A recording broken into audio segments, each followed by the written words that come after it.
I, 25 male, caught my wife, 24 female, cheating 4 days ago. To provide some context, my wife and I met when we were approximately 10 years old. We've had a thing for each other since we were kids, but it wasn't until we were 18 that it became serious. I knew she was madly in love with me, and I was madly in love with her. Therefore, the only logical next step was marriage. When we were 21, I proposed to her on Valentine's Day over a weekend away, and the rest is history.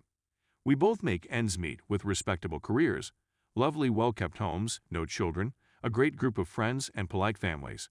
In my opinion, everything was wonderful. When I was searching through her phone, I discovered the adultery.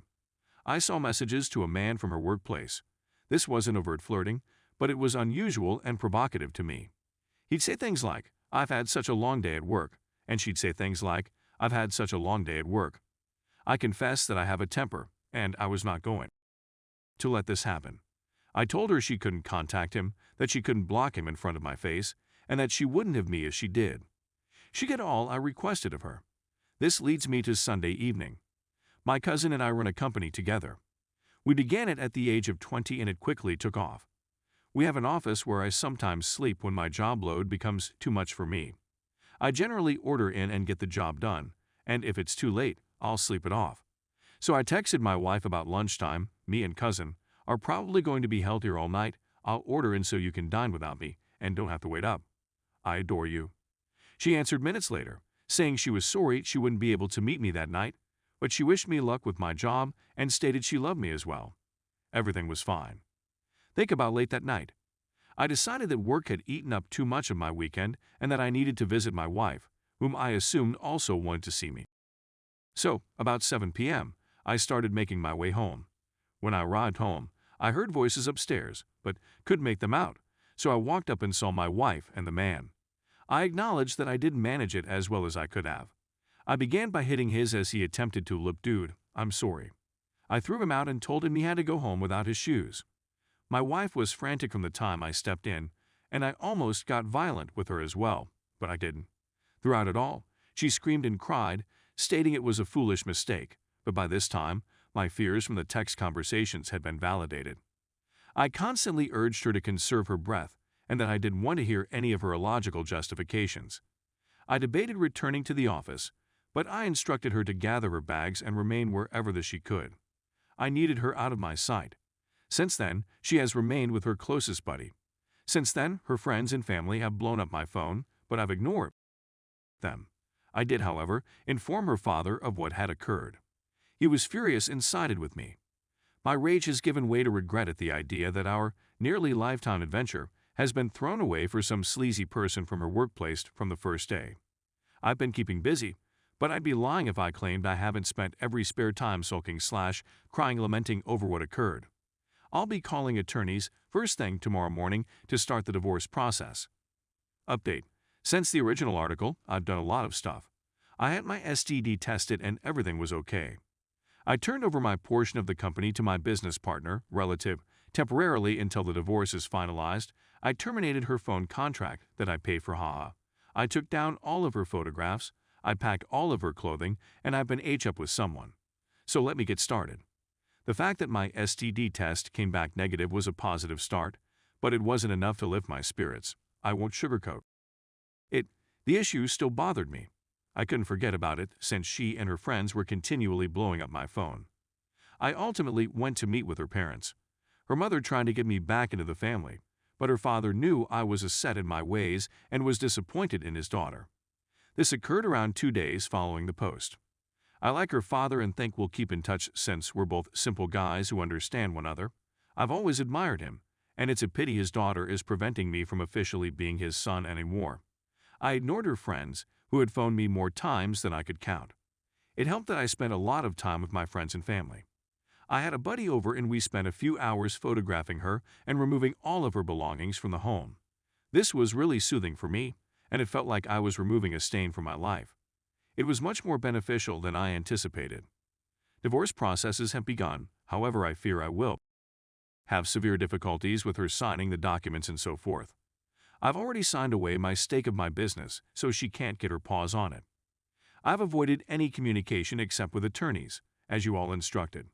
I debated using the man's wife as leverage in case he attempted to bring charges against me.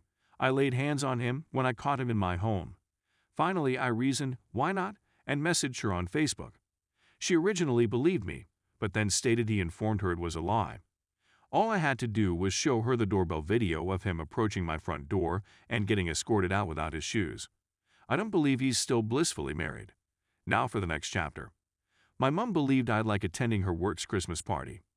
I figured why not, I hadn't gone out since the event and needed a break. I went and was introduced to the daughter of one of her coworkers. We hit it off and left the party together, but we did that night. She came over a couple nights before Christmas Eve, and we hit it off right away. We ate up many times, and she stayed for 2 nights. Now she's not a love at first sight substitute for my wife, but she is a nice lady who is surely keeping me company at a time when I need it the most. Christmas Day was more difficult than I imagined since I'd spent it with myself for a long, but having my family around me, feeding and watering me, helped a lot. Overall, I believe I am dealing much better than I anticipated. I just wanted to thank everyone who reached out to me, everyone who left a kind remark, and everyone who has gone through the same situation and is still standing strong. Story 2. I'm getting better at regulating the negative emotions. Now I want to know how to get them out of my thoughts entirely. Hello everyone. Long story short, my wife cheated on both of us with a married couple we were acquainted with, and she is now in a relationship with both of them. It was incredibly distressing for me since I had always been concerned about them, and her cheating with them was my worst nightmare. She knew this, and it turned out that she and her 2 pals were all competent and ready to inflict that nightmare on me. It was a 3-pronged betrayal with so many falsehoods and gaslighting from all 3. We've been apart for 5 months. I try to keep in touch as little as possible since we have a child together. She's not fully out of my life since we're still negotiating custody, which is currently to me. So, ever since I found the affair, I've been battling like I've never struggled before, with mental health difficulties when I previously had none. I'm confident I have full-blown PTSD as a result of this, but I've accepted it and am learning to manage my emotions and thoughts when I'm provoked. These are my biggest triggers and something sets them off every day. Disclaimer, I have nothing against gays or polys. Couples in 3s with 2 ladies, people who resemble any of the AP. Cars that resemble the AP. Certain songs I connect with them. Some areas of my house, parts the AP was hired to remodel. There are more, but these are the most important / common ones. When I'm triggered, I'm instantly bombarded with pictures of them having kissing / cuddling, etc., and I'm struck with a deep, overwhelming rage.